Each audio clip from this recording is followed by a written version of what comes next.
On a parlé du fait que c'était la première, effectivement, adoration qui a été instaurée, qui a été rendue obligatoire. Et dans un hadith qui est rapporté par plusieurs sources, et je pense que ça a été rapporté par Ibn Mas'ud, qui disait que la première chose qui va être retirée de la Ummah, c'est l'amana, c'est la confiance, et la dernière qui va être retirée, effectivement, c'est la prière. Tout à fait. Parce que tant qu'il y a la prière, il y a la religion. Absolument, c'est celle qui Oui, détermine, comme l'a dit le oui, prophète sallam, c'est ça. kufr, tark C'est salah, ça, c'est ça. entre l'homme et la mécréance. Il y a deux types de mécréance, disent les Hmm. savants, notamment Ibn Abbas, anhuma, kufr duna kufr. Donc, est-ce que c'est l'ingratitude? C'est certain. Est-ce que c'est la mécréance? Certains savants le disent. Que entre celui qui abandonne la prière, quel que soit son prétexte, hein, même s'il se reconnaît, je dirais, pécheur, même pervers, n'est plus musulman. Mhm. Et donc, on dit que c'est l'avis de Omar bin Khattab, c'est Tout à l'avis fait. d'Abu Huraira, c'est l'avis de très grands compagnons du Compagnon prophète du sallallahu alayhi wa prophète. sallam qui le disent. Donc, parce que la prière est cette chose. Quand tu ne veux pas rencontrer Allah, Allah ne veut pas te rencontrer. Parce que ça, qu'est-ce que ça traduit? Quand on est invité par le préfet, ou ne parlons pas du président de la République, quand on est invité par même son beau-père, avant son mariage, bien sûr, parce qu'après, on peut ne pas répondre à son invitation. Mais quand on est invité par quelqu'un que l'on considère comme important, aussi, on s'y présente. Et même souvent à l'avance. Mhm. Mais Allah t'invite alors qu'il n'a besoin de rien, le Seigneur des mondes. Tu ne veux pas le rencontrer et il se passe de tout. Comment alors tu veux attendre d'Allah son secours autre que des épreuves que tu peux avoir? Le prophète sallam a dit dans un hadith, si ma mémoire est bonne, qui a été rapporté par notre mère Aïcha, qu'elle a l'agré, il a dit Allah aime rencontrer celui qui veut le rencontrer.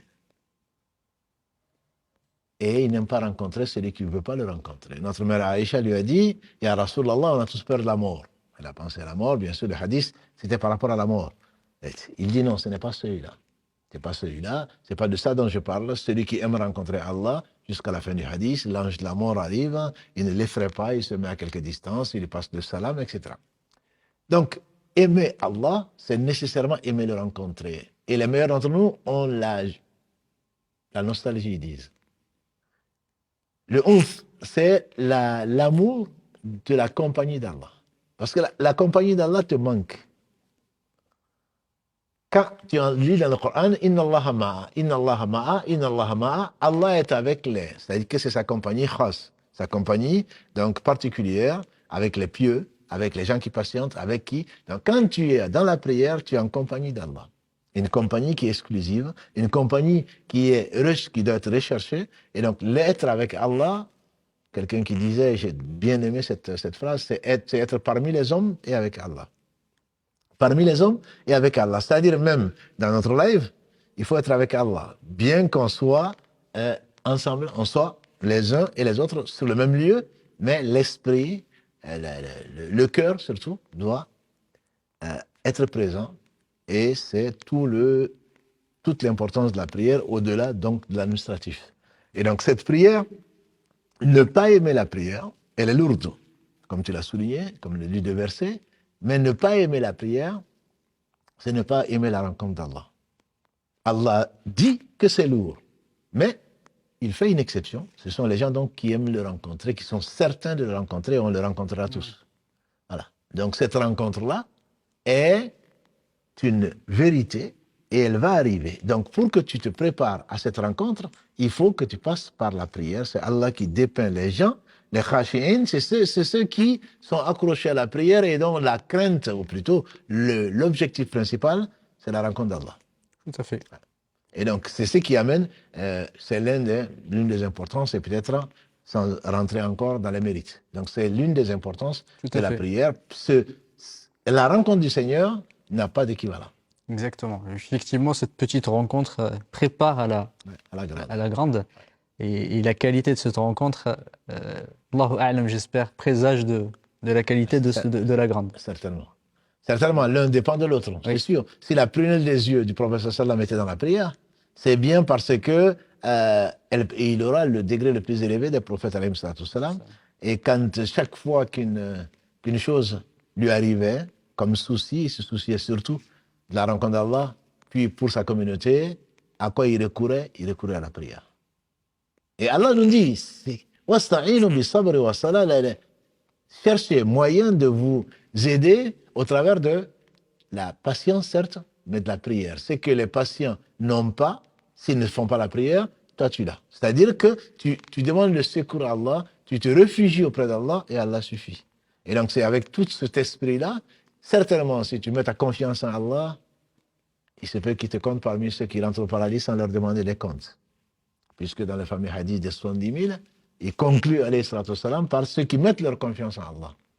Et donc cette confiance en Allah, la fonction, ta place dans l'au-delà dépendra de ça. Et ton bonheur dans ce bas monde dépend aussi de ça. Donc cette confiance en Allah, c'est ce qui tu vas trouver, comme Allah dit, c'est parce que c'est l'une des formes les plus élevées du dhikr, et qui est donc le rappel d'Allah, qui est l'évocation d'Allah, et que la prière qui rassemble toutes les formes d'adoration d'Allah subhanahu wa ta'ala. Et donc Allah l'a résumé pour ton bien. Pour ton bien, puisqu'il dit Inna salata tanha anil fahsha'i wal munkar dans la sourate Al-Ankabut 29, verset 45. La prière empêche certes les choses blâmables et les turpitudes. C'est Allah qui le dit. Et donc, c'est peut-être la raison pour laquelle il a voulu que le critère sur lequel tu insistes beaucoup soit du croyant, soit la prière. En effet, au jour du jugement dernier, Allah va demander aux anges, bien qu'ils sachent avant de les avoir créés, la première chose sur laquelle pas l'homme sera jugé, mais qu'on va regarder, c'est le livre de la prière. Allah va dire aux anges, regardez le livre de la prière de mon serviteur. S'il est complet, j'accepte toutes ses œuvres. S'il est complet, j'accepte toutes ses œuvres. Pourquoi? À cause de, entre autres, du verset qu'on a dit, 45 de la sourate Ankabut, Inna salata tanha anil fahsha'i wal munkar. La prière empêche certes, la prière empêche des choses blâmables et des turpitudes. Donc, si effectivement tu as prié, si vraiment tu as eu la récompense de la prière, c'est que tes actes ne peuvent être que des actes qui visent l'amour d'Allah subhanahu wa ta'ala. Tu vas éviter l'injustice, tu vas éviter les choses blâmables, tu vas éviter donc les turpitudes. Si tel est le cas, alors certainement, les turpitudes ne seront pas dans ton compte. Les actes blâmables, tu n'en ferais pas. Et si tu en as fait, tu reviendras repentant, notamment dans la prière, en dehors de la prière. Et Allah, dans sa miséricorde, puisque tu parles du miséricordieux, par essence et par excellence, Allah, dans sa miséricorde, si nos prières ne sont pas complètes, comme l'a dit le prophète sallallahu alayhi wa sallam, chacun d'entre vous aura de sa prière la moitié, le tiers, le quart, jusqu'au 10e. Ça, c'est pour ceux qui prient.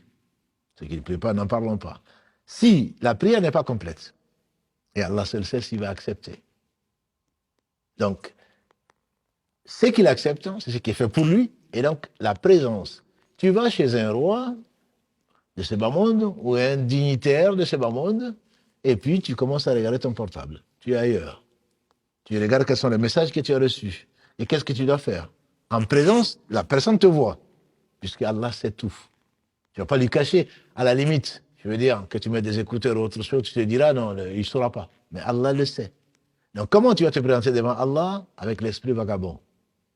C'est pour cela que le pire des voleurs, a dit le prophète sallam, c'est celui qui vole dans sa prière. Tu es physiquement présent, mais en réalité, tu ne l'es pas.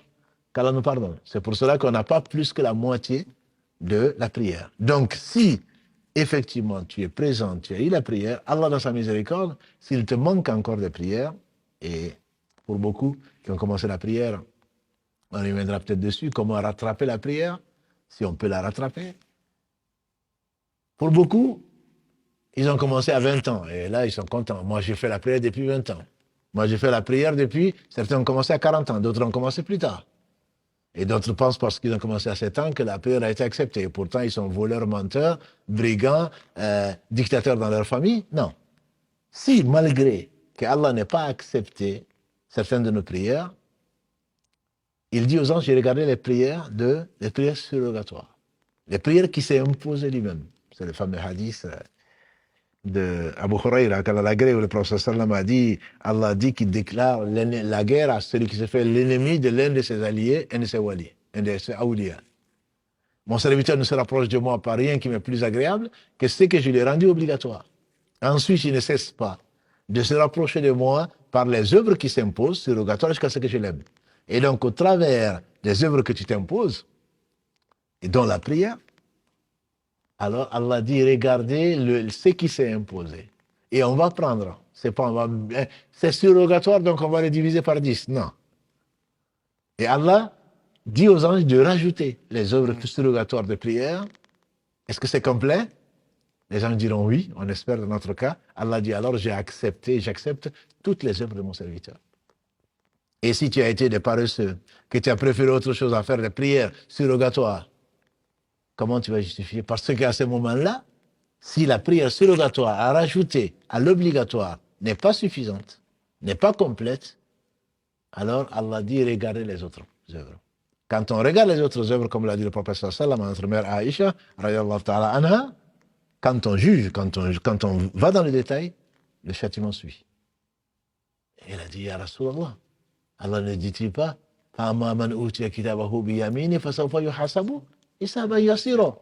celui donc qui recevra la main de sa main droite, son livre, il va avoir un jugement facile.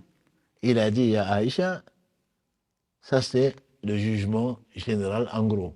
C'est qu'on regarde juste le livre, les prières sont complètes par exemple, allez, j'accepte tout. Mais celui dont on détaille le compte, il va être châtié.